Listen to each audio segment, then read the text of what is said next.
आका सल्लल्लाहु अलैहि वसल्लम ने फरमाया क़यामत के करीब सबसे बड़ा फितना जो आएगा वह दज्जाल का होगा और उस दज्जाल की फौज में सबसे ज्यादा औरतें शामिल होंगी और दज्जाल अपनी फौज को ताकत देगा तो औरतों की बेहयाई से वो नंगी करके लाएगा।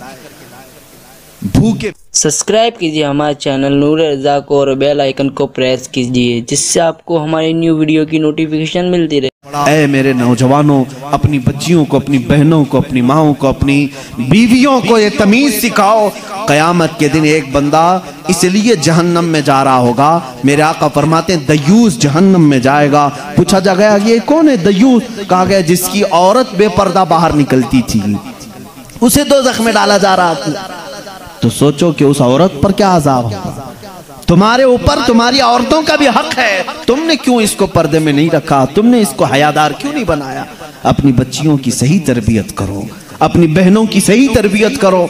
आज के इस माशरे में हमारी औरतों के साथ एक बड़ा मसला ये है कि वो ऐसी महफिलों में आती नहीं जहां वो कुछ गर्म हो सके, जहां उनके अंदर ईमान ताज़ा हो सके। जाहिर सी बात है वो बरसों तक उनके घरों में कैद होने की वजह से जंग लग जाता है। अब तो इंटरनेट का जमाना है, उनको तकरीरें सुनाओ, दीन की तरफ माइल करो, उनको किताबें पढ़ने का हुक्म दो, बयानात अच्छे सुनने की तरगीब दिलाओ।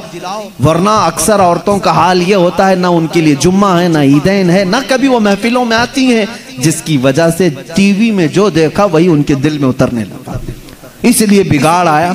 अब मुझे डर इस बात का होता है, मेरे आका सल्लल्लाहु अलैहि वसल्लम ने फरमाया क़यामत के करीब सबसे बड़ा फितना जो आएगा वह दज्जाल का होगा और उस दज्जाल की फौज में सबसे ज्यादा औरतें शामिल होंगी और दज्जाल अपनी फौज को ताकत देगा तो औरतों की बेहयाई से वो नंगी करके लाएगा।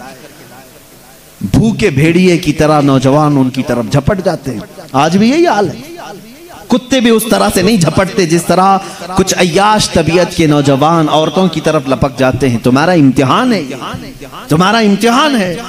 याद रखो, तुम अपनी आंखों को बचा लो। दुनिया में अल्लाह तुम्हारे लिए जन्नत की हूरें रखा है जिनसे तुम्हारा निकाह होना है। अजीजा ने गिरामी, हया को साथ रखो। जब तुम तन्हा हो तब भी ये समझ लो कि मुझे मेरा अल्लाह देख रहा है। तुम कभी महसूस करते हो कि तन्हाई में कभी बैठे हो?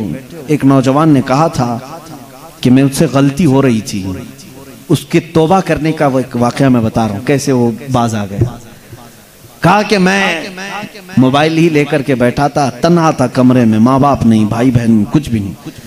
अचानक पर्दा हिला तो मैंने जल्दी से उस स्क्रीन को गायब कर दिया और डर करके अपने तस्वीर को डिलीट कर दिया कि कहीं माँ आ गई, बाप आ गए, पता नहीं कौन आए। माँ बाप से भी इतना डर है, लेकिन बाद में पता चला कोई नहीं, वो बिल्ली आई थी। बिल्ली पर्दा हिला करके गई, डर गए। उसी रात उसके तौबा का ये वाकया मुझे मिला। उसने कहा एक बिल्ली के सिर्फ पर्दा हिलने से मैं इतना डर जाता हूँ कि छुपा लेता हूँ। और जो मौला ये कह रहा है अल्लाहु ला इलाहा इल्ला हुवल हय्युल क़य्यूम ला तअख़ुज़ुहु सिनतुन वला नौम, वो अल्लाह है जिसके सिवा कोई माबूद नहीं, जो हमेशा से जिंदा है और हमेशा रहने वाला है। उसे एक आन के लिए भी नींद नहीं आती, ना ऊँघ आती। वो हमा वक्त तुम्हें देख रहा है। आज हमारे इस मजमे को भी मौला देख रहा है। मेरे अजीजों, ये तसव्वुर अगर तुम्हारे अंदर आ गया तो बहुत सारी चीजें सुनने की भी तुम्हें जरूरत नहीं। एक ही दवा मैं बता रहा हूँ। कुछ बच्चे पूछते हैं कैसे बुराइयों से छूटें। कैमरा लगा करके भी बचा नहीं पाओगे, लकड़ी और छड़ी के डर से भी तुम बचा नहीं पाओगे किसी को। सिर्फ ये दिल में बात डालो कि जिस जगह पर भी हूँ मुझे मेरा अल्लाह देख रहा है, मुझे मेरा मौला देख रहा है। ये तसव्वुर आ जाए तुम गुनाहों से बच जाओगे।